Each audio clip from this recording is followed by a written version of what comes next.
Good morning मेरे प्यारे बच्चों। आज हम लोग क्लास 12 केमिस्ट्री में आप लोग जो है बेटा पढ़ेंगे चैप्टर 2। नाम सब लोग जानते ही हो, सॉल्यूशन है। क्या नाम बेटा? सॉल्यूशन। और ये जो सॉल्यूशन चैप्टर है ये जनरली आप बता सकते हैं पार्ट 8 है। और इस पार्ट 8 में हमें आपको पढ़ना है विलयन के अणुसंख्य गुणधर्म। विलयन के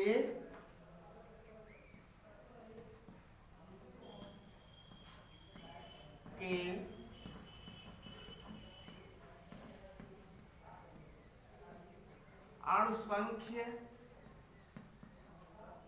गुणधर्म।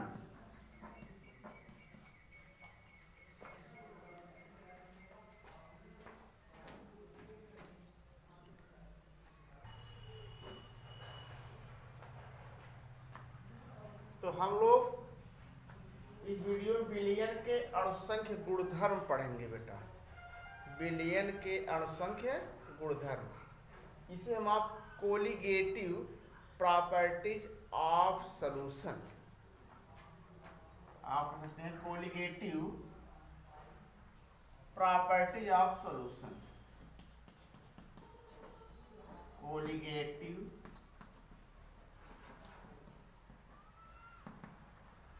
प्रॉपर्टी ऑफ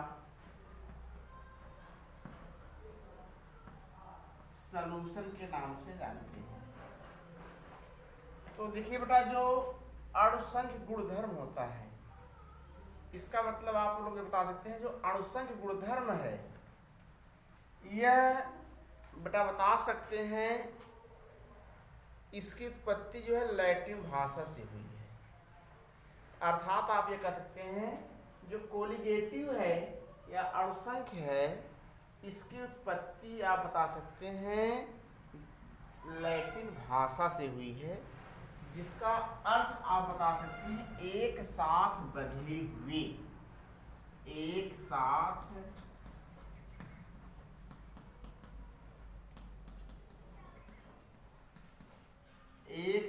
बंधे हुए, इसी कह सकते हैं बेटा अणुसंख्य कह सकते हैं। एक साथ बंधे हुए, जब एक साथ बंधे हुए हम आप लोग इसको बता सकते हैं। इसमें कोलिगेटेड है। को मीन्स आप बता सकते हैं बेटा एक साथ।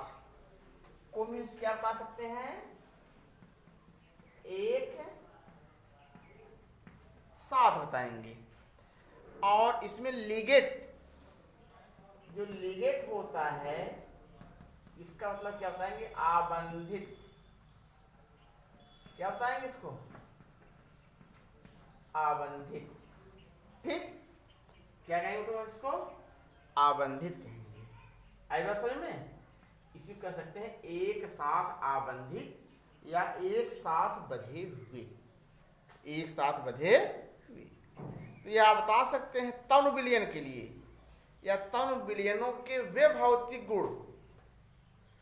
तनु विलयनों के वे भौतिक गुण जो विलयन में उपस्थित कणों की संख्या अर्थात मात्रा पर निर्भर करते हैं, लेकिन आकार व आकृति पर नहीं निर्भर करते हैं, उन्हें हम आप लोग क्या कह सकते हैं अपना अणुसंख्य गुणधर्म।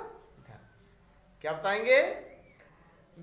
तनु विलयनों के वे भौतिक गुणधर्म जो विलयन में उपस्थित कणों की संख्या अर्थात मात्रा पर निर्भर करते हैं, लेकिन उनके आकार व आकृति पर निर्भर नहीं करते हैं, उन्हें हम आप लोग अणुसंख्य गुणधर्म कहते हैं।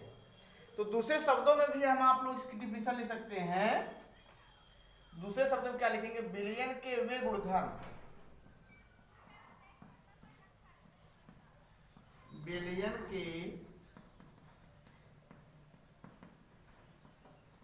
वे गुणधर्म जो विलयन जो विभिन्न विलयन में उपस्थित, जो विभिन्न विलयन में उपस्थित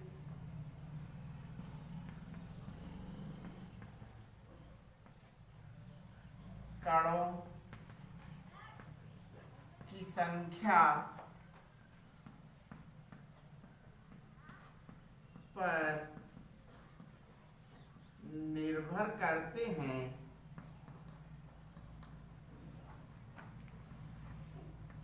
उन्हें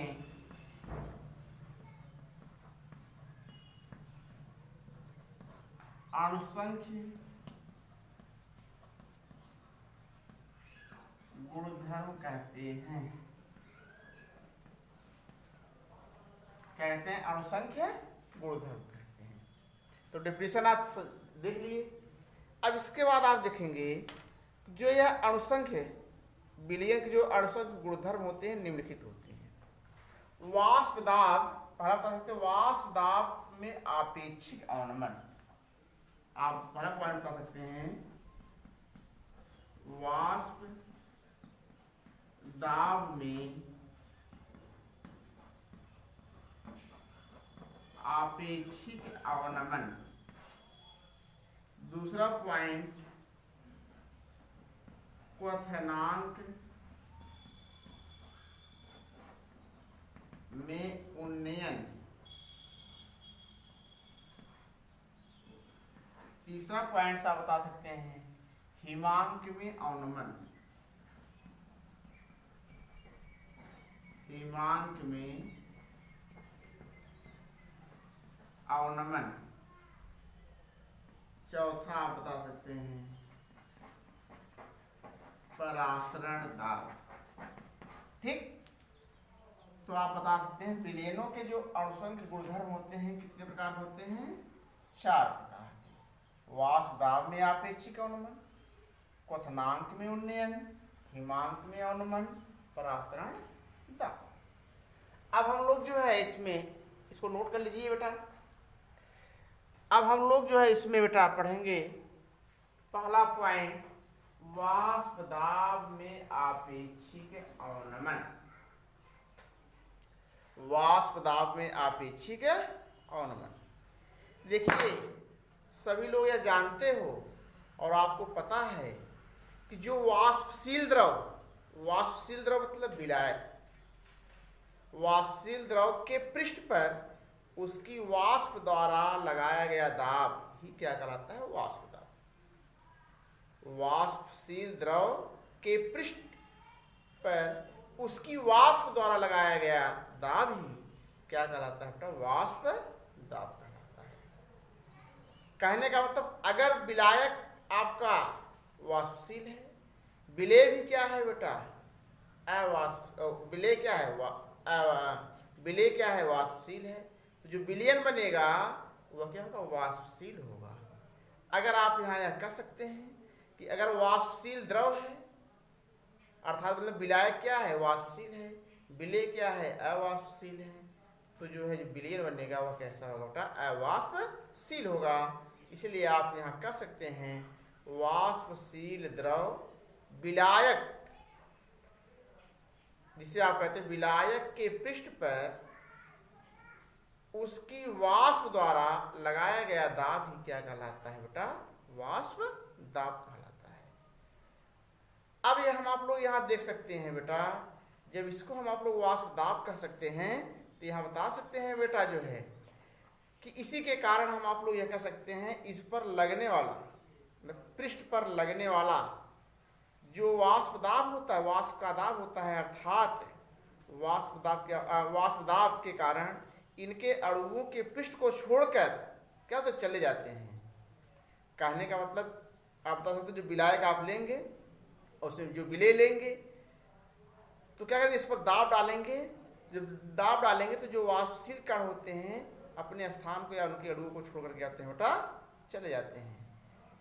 और जब छोड़कर चले जाते हैं तो उनकी जो प्रवृत्ति होती है बेटा क्या होती है? उनका जो नेचर होगा, उनकी जो प्रकृति होती है आप लोग ये बता सकते हैं वाष्पशील होगी। इसलिए आप लोग यहाँ यह कह सकते हैं वाष्प दाब के अवनमन, वाष्प दाब के अवनमन व शुद्ध विलायक के वाष्प दाब के अनुपात को वाष्प दाब का अपेक्षिक अवनमन कहते हैं। क्या होता है? वाष्प दाब के अवनमन व शुद्ध विलायक के वाष्प दाब के अनुपात को क्या कहते हैं? वाष्प दाब का आपेक्षिक अवनमन कहते हैं। तो देखिए आप डिफिनीशन यही लिखेंगे, वाष्प दाब का आपेक्षिक अवनमन पहला पढ़ेंगे। इसमें सीधे सीधे बेटा आप लोग बता सकते हैं वाष्प दाब के अवनमन, पहला ये पढ़ेंगे वाष्प दाब के अवनमन व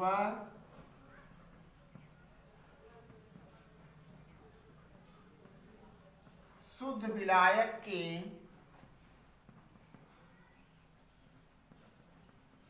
वाष्प दाब के अनुपात को वाष्प दाब का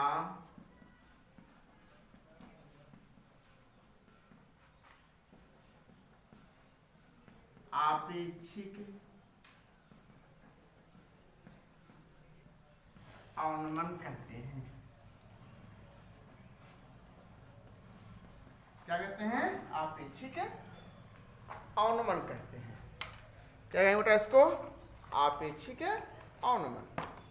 तो देखिए यदि विलयन व शुद्ध विलायक, यदि विलयन व शुद्ध विलायक के वाष्प दाब, आप यहाँ लिख सकते हैं यदि विलयन व शुद्ध विलायक का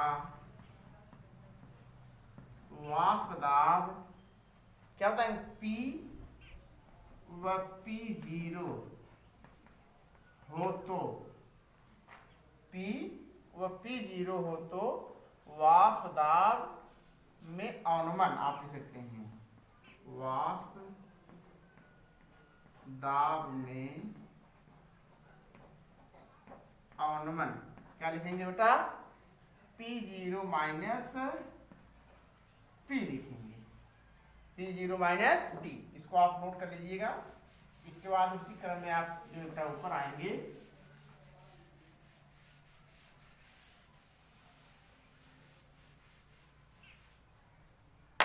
उसी क्रम में आप जो ऊपर आएंगे तो आप यहाँ लिख सकते हैं, यहीं से फिर ऊपर जाएंगे बेटा, वाष्प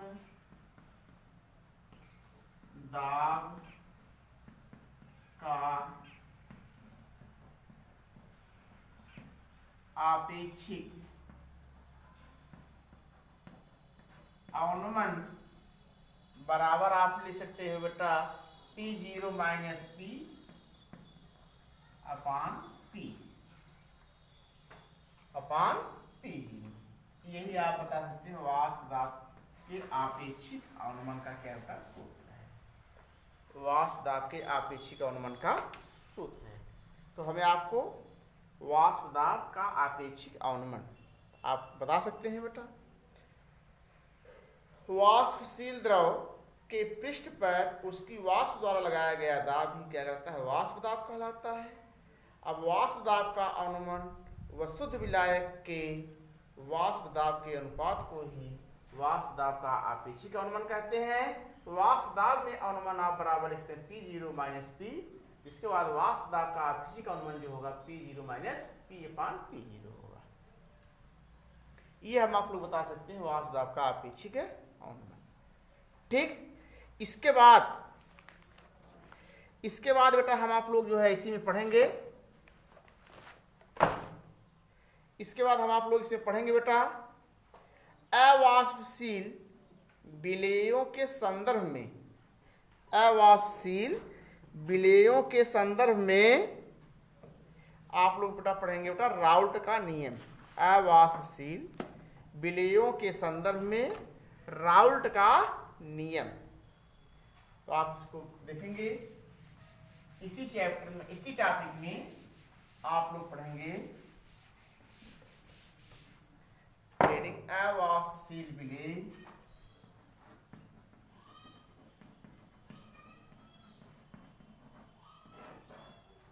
अवाष्पशील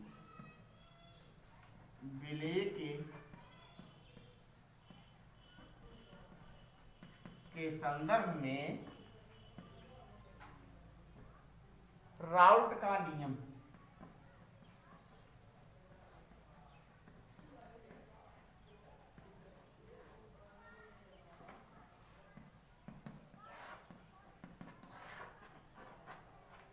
क्या पढ़ेंगे? राउल्ट का नियम। राउल्ट के नियमानुसार आप लोग ये बता सकते हैं बेटा, यदि किसी वाष्पशील विलायक में कोई अवाष्पशील विलेय घोला जाता है तो विलयन के वाष्प दाब में आपेक्षिक अवनमन विलयन में उपस्थित अवाष्पशील विलेय के मोल प्रभाज के क्या होता है? बराबर होता है। क्या बताएंगे राउल्ट नियम? यदि किसी वाष्पशील विलायक में कोई अवाष्पशील विलेय को घोला जाता है तो विलयन के वाष्प दाब में आपेक्षिक अवनमन विलयन में उपस्थित अवाष्पशील विलेय के मोल प्रभाज के क्या होता है? बराबर होता है, जिसे हम आप लोग क्या कहते हैं? राउल्ट का नियम। पहले ही आपको बता दिया गया था इसमें कि जब विलायक आपका वाष्पशील रहेगा और विलेय भी वाष्पशील रहेगा, जो विलयन होगा, सीधी सी बात है, वह कैसा होगा? वाष्पशील है। अगर विलायक वाष्पशील है, विलेय अवाष्पशील है, तो जो विलयन है बेटा वह कैसा होगा? अवाष्पशील होगा। और आप बता सकते हैं जब दाब देंगे तो उसका जो जब उस पर क्या देंगे? द्रव, वाष्पशील द्रव के पृष्ठ पर क्या करेंगे? जब दाब देंगे उसका जो अवनमन होगा धीरे धीरे क्या हो जाएगा बेटा? कम हो जाएगा। इसलिए आप डिफिनीशन यहाँ इसकी लिख रहे हैं, यदि किसी वाष्पशील विलायक में, क्या लिखेंगे? यदि किसी वाष्पशील विलायक में कोई अवाष्पशील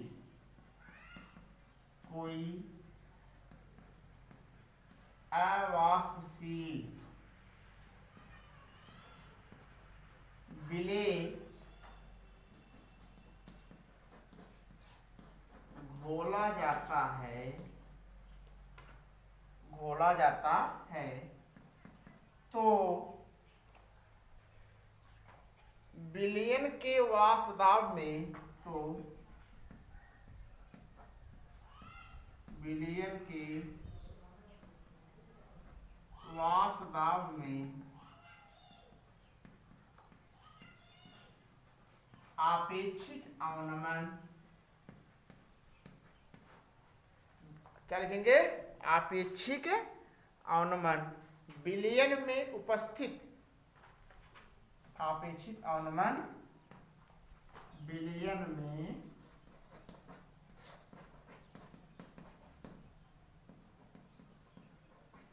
उपस्थित अवाष्पशील